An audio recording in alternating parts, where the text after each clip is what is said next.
सोमवार की सुबह दो ऑडियो लीक्स के बाद पीटीआई की जानिब से आईएमएफ डील नाकाम बनाने की साजिश का तो कहिए बांडा ही फूट गया। यूं भी ये मुल्क का शायद वर्स्ट केप्ट सीक्रेट या खुला तरीन राज ही था। हुआ कुछ यूं कि साबिक वजीर खजाना शौकत तरीन की खैबर पख्तूनख्वा के वजीर खजाना तैमूर झगड़ा और वजीर खजाना पंजाब मोहसिन लगारी से फोन कॉल लीक हो गई, जिसमें वो आईएमएफ डील सबोताज करने की हिदायत दे रहे थे। पहली ऑडियो लीक में शौकत तरीन ने पंजाब के वजीर खजाना मोहसिन लगारी को कहा कि ये जो आईएमएफ को 750 अरब की कमिटमेंट दी है, आप सबने साइन किया है। आपने अब ये कहना है कि हमने जो कमिटमेंट दी थी वो सैलाब से पहले दी थी। आपने कहना है कि सैलाब की वजह से हमें बहुत पैसा खर्च करना पड़ेगा। आपने अब ये लिखना है कि अब ये हम कमिटमेंट पूरी नहीं कर पाएंगे। यही लिखना है आपने और कुछ नहीं करना। शौकत तरीन के कहने पर मोहसिन लगारी ने जी बिल्कुल कहकर जवाब दिया। इसी ऑडियो लीक में शौकत तरीन ने गुफ्तगू में मजीद कहा कि हम सब चाहते हैं इन पर दबाव पड़े, ये हमें अंदर करा रहे हैं और हम पर दहशतगर्दी के इल्जामात लगा रहे हैं। शौकत तरीन की बात पर वजीर खजाना पंजाब मोहसिन लगारी ने सवाल किया कि क्या इससे रियासत को नुकसान नहीं होगा।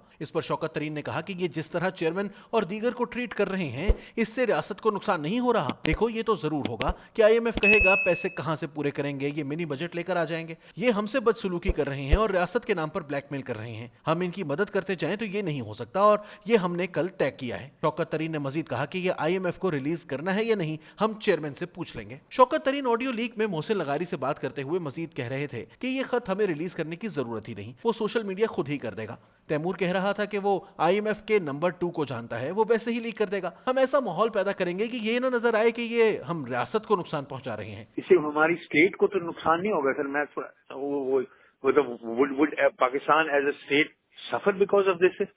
Well, if frankly speaking, isn't the state suffering because of, the way they are treating your chairman and everybody else? Yes, देखो, ये तो जरूर होगा कि ना कि आईएमएफ कहेगा कि जी अजीब पैसे किधर से पूरे करेंगे, तो ये और साल मिनी बजट लेके आ जाएंगे जो भी आएंगे। लेकिन द वेरी फैक्ट इज कि हमने इस वक्त उनको ये कहना, we can't stand on one side, वो हमें मिसट्रीट कर रहे हैं और हम उनको बिल्कुल अंदर। दूसरी ऑडियो लीक खैबर पख्तूनख्वा के वजीर खजाना तैमूर झगड़ा और शौकत तरीन के दरमियान थी। तैमूर झगड़ा ने ऑडियो कॉल में कहा कि वैसे ये एक ब्लैकमेलिंग का हरबा है, पैसे तो किसी ने वैसे ही नहीं छोड़ने, मैंने तो पैसे नहीं छोड़ने, नहीं पता लगारी ने छोड़ने हैं या नहीं। तैमूर झगड़ा ने मजीद कहा कि मुझे मोहसिन ने भी फोन किया था, इससे भी मेरी बात हुई है। खान साहब और महमूद खान ने मुझे कहा है कि हमें इकट्ठे प्रेस कॉन्फ्रेंस करनी चाहिए। इस पर शौकत तरीन ने जवाब दिया कि वो प्रेस कॉन्फ्रेंस नहीं होनी। तैमूर झगड़ा ने शौकत तरीन को जवाब दिया कि चलें पहले खत भेजते हैं। ऑडियो लीक होने के बाद वजीर खजाना खैबर पख्तूनख्वा तैमूर झगड़ा ने वफाकी वजीर खजाना मिफ्ता इस्माइल से बात की। मुलाकात करके बाहर आने के बाद सहाफियों ने इनसे ऑडियो के मुतालिक सवालात किए तो झगड़ा जवाब दिए बगैर ही रवाना हो गए। जैसे ही ये ऑडियो सोशल मीडिया समेत तमाम इलेक्ट्रॉनिक मीडिया पर फैल गई तो पीटीआई रहनुमा असद उमर ने तैमूर झगड़ा के हमरा इसका दिफा करने के लिए प्रेस कॉन्फ्रेंस बुला ली। असद उमर ने इस ऑडियो लीक का दिफा करते हुए कहा कि अगर शौकत तरीन ने मोहसिन लगारी और तैमूर झगड़ा से बात की है तो कौन सी गलत बात है। इन्होंने कहा कि तैमूर झगड़ा ने वफाकी हुकूमत को खत लिखा जिसमें कहा गया कि कुछ इकदामात हैं जो वफाक को करने पड़ेंगे। असद उमर के हमरा प्रेस कॉन्फ्रेंस करने वाले तैमूर झगड़ा का कहना था कि मैंने खत खुद लिखा है,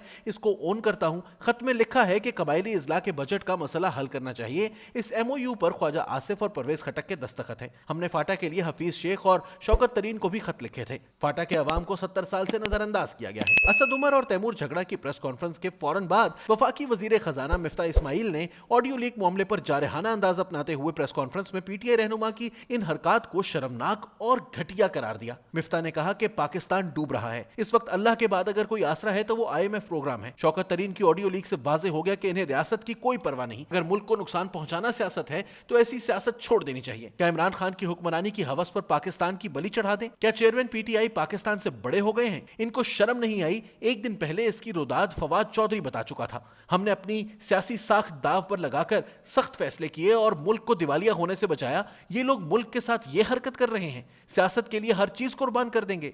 इमरान खान ने इक्तदार में आके क्या तीर चलाया? इनको पावर में आने की जरूरत क्या है? इन्होंने 10 साल में झूठ बोलने के अलावा केपी में क्या किया है? सीनियर तज्जियाकार शाहजेब खानजादा ने भी इस ऑडियो लीक पर रद्द अमल देते हुए कहा कि पीटीआई की नीयत है कि आईएमएफ बोर्ड मीटिंग में प्रोग्राम बहाल ना करे। तहरीक इंसाफ की सोच यह है कि मुल्क में जितना सियासी और मुआशी अदम इस्तेहकाम रहेगा, इनकी सियासत को फायदा होगा। انہوں نے کہا کہ عمران خان اپنی پارٹی کے امریکہ سے تعلقات بہتر کرنے کے لیے امریکی پی آر فرم ہائر کرتے ہیں. انہیں پتا ہے کہ آئی ایم ایف، فیٹف اور اقوام متحدہ پر امریکہ کا کتنا اثر و رسوخ ہے. وہ اپنی پارٹی اور شخصیات کا امیج ٹھیک کرنا چاہتے ہیں، لیکن انہوں نے پاکستان کا امیج داغ پر لگا دیا. پی ٹی آئی کی جانب سے آئی ایم ایف پروگرام کو ڈی ریل کرنے کی سازش کا مقصد اور کچھ نہیں، بس یہ ہے کہ اگر آئی ایم ایف پروگرام بحال ہو گیا، ان کی تباہ کردہ معیشت پٹڑی پر آ گئی، حکومت نے مہنگائی کم کر دی، ترقیاتی منصوبے شروع ہو گئے اور ڈالر نیچے آ گیا، تو ملک میں بہتری اور استحکام کے یہ سارے عوامل پی ٹی آئی کی سیاست کے لیے نقصان دہ ہوں گے.